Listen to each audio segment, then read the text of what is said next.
Hello and welcome everyone. We're getting a second discussion video today.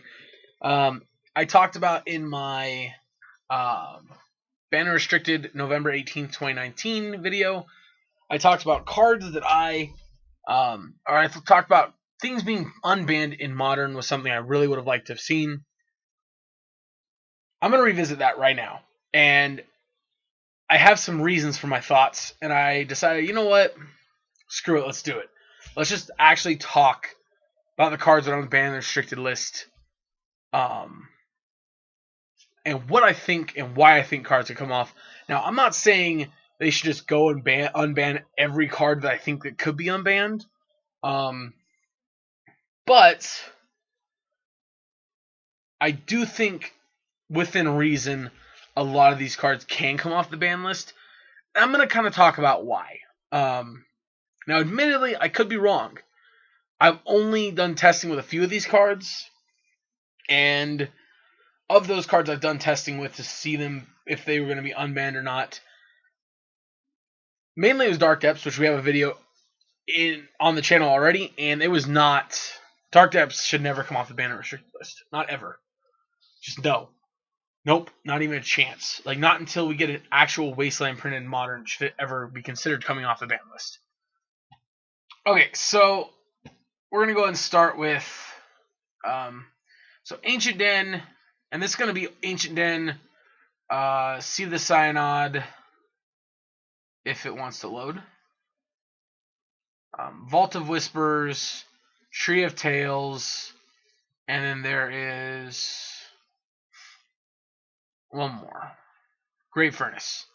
So the 5 artifact lands. So I honestly think with the presence of Collector Oath, of Stony Silence, of Karn the Great Creator, of all these things, I think Vault of Whispers should come off the ban list.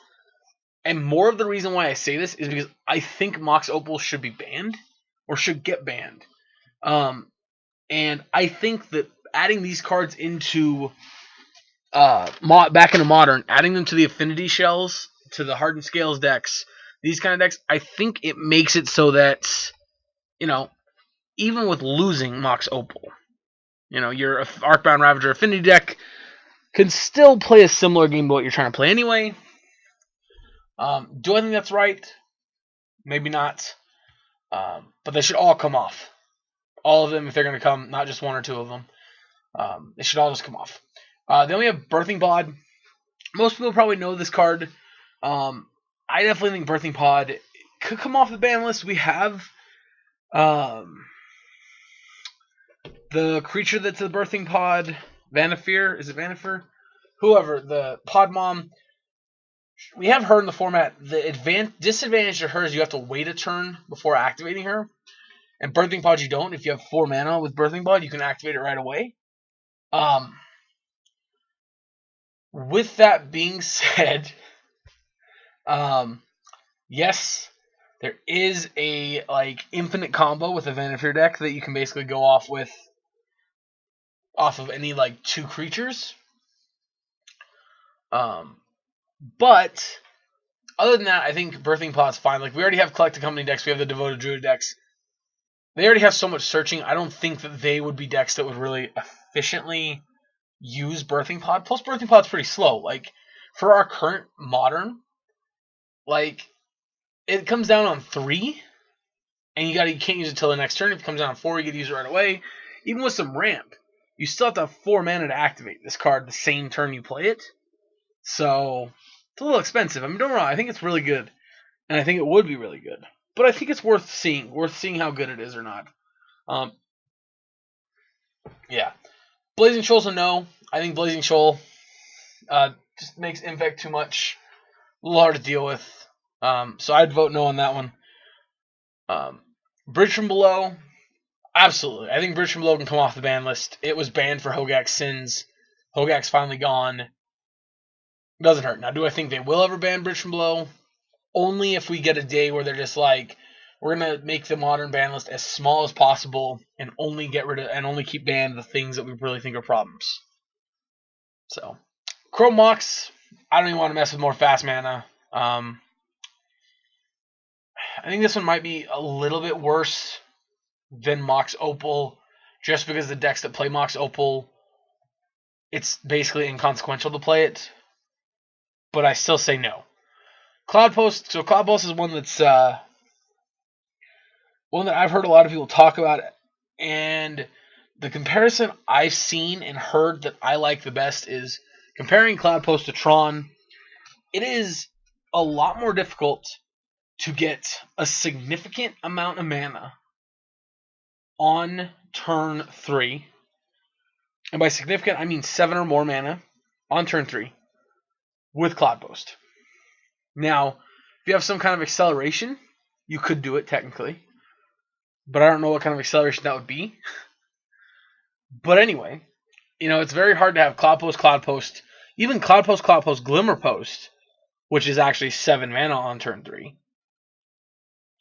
But that's 2 specific of the same land, and then 1 of a second land, which makes it a little bit more difficult to get to that amount of mana than with Tron. Now, yes, you technically can get more mana quicker with Cloudpost, because if you go Cloudpost, when you untap, you have 9 mana already. That's a lot of mana. But that's it. If Cloudpost is your third land, you only have 6 mana that turn, so you can't even cast a Karn yet. I think Cloudpost, while very powerful, I think it can absolutely come off the ban list. If Tron is legal, I think Cloudpost can be legal too. Obviously, the mirror, it becomes a little bit more insane, because if you go Cloudpost, your opponent goes Cloudpost, you go Cloudpost, your opponent goes Cloudpost, all of a sudden you have, 8 mana on turn 3. God forbid you play another land after that. God forbid you play another Cloudpost and all of a sudden you have 10 mana. But, or you play a Vesuva. But my point being, I think Cloudpost is okay to bring back, because if you're going to keep it banned simply because the mirror matches are miserable, then you should ban a lot of the cards in the format right now. End of story. Again, Dark Depths, we already talked about. Deathrite Shaman, don't think it should come off. Neither with Dig. Dread Return's one I'm kind of on the fence about. I think there's potential for it coming off the ban list. But I also think right now that the Dredge decks are still powerful enough. There's no reason to even consider it. Ivugan, definitely not.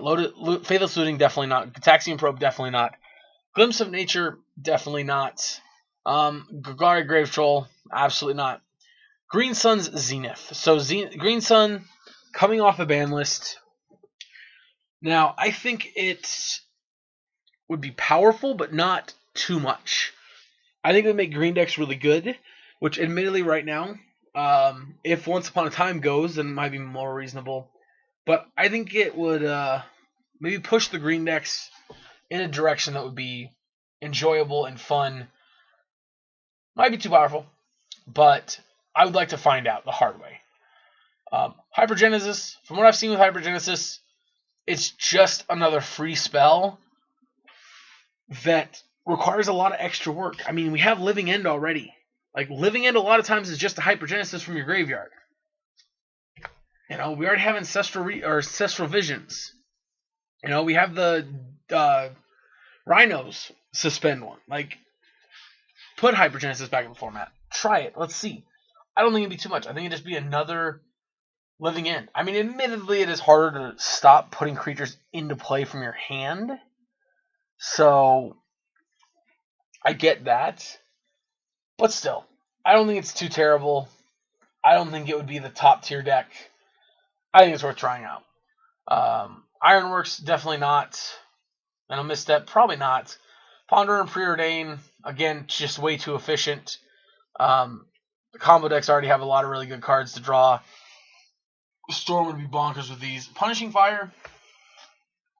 This is one that's interesting. Jund already has such good cards in his deck. I don't know that it would play Punishing Fire. Really? I mean, I guess it's that good of a card. You'd probably play it anyway. I don't know. I'm kind of on the fence about Punishing Fire, to be honest. I think it's a good card, but I don't think it's so good that you have to have it.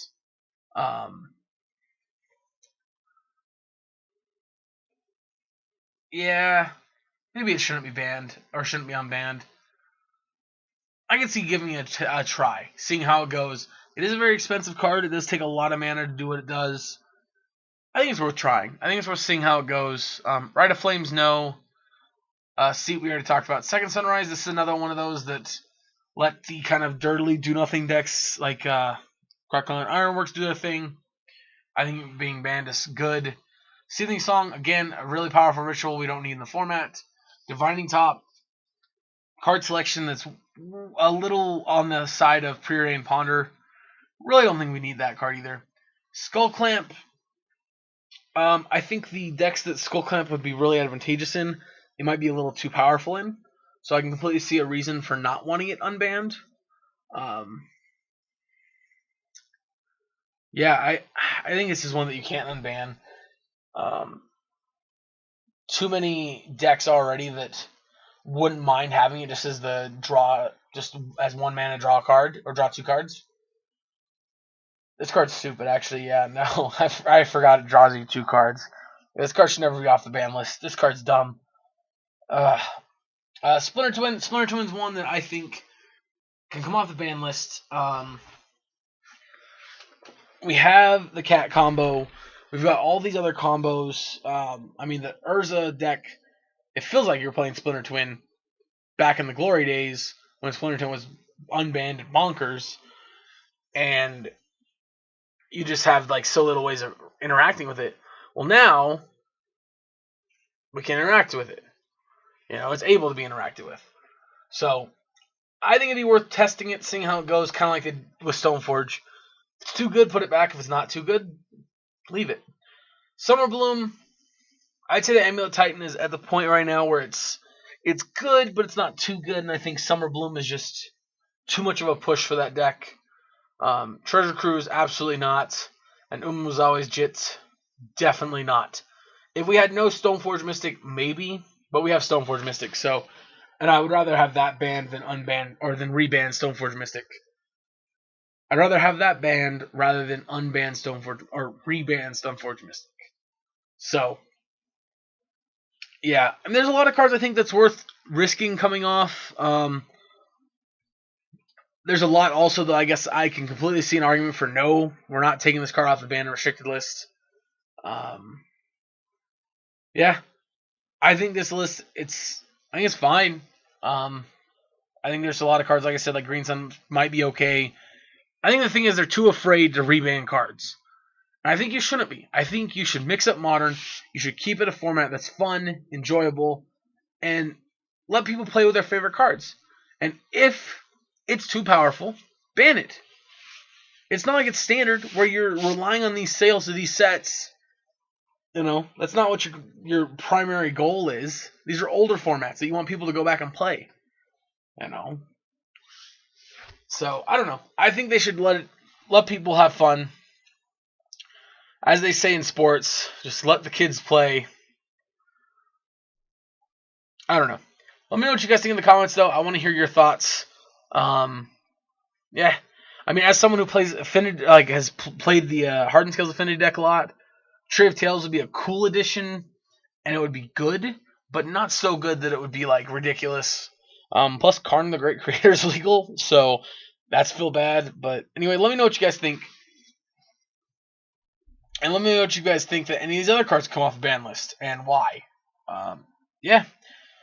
Thank you for tuning in. I hope you enjoyed this little discussion. This went a little bit longer than I planned, but anyway, I hope you enjoy it. Thank you for tuning in, and I will see you guys in the next video.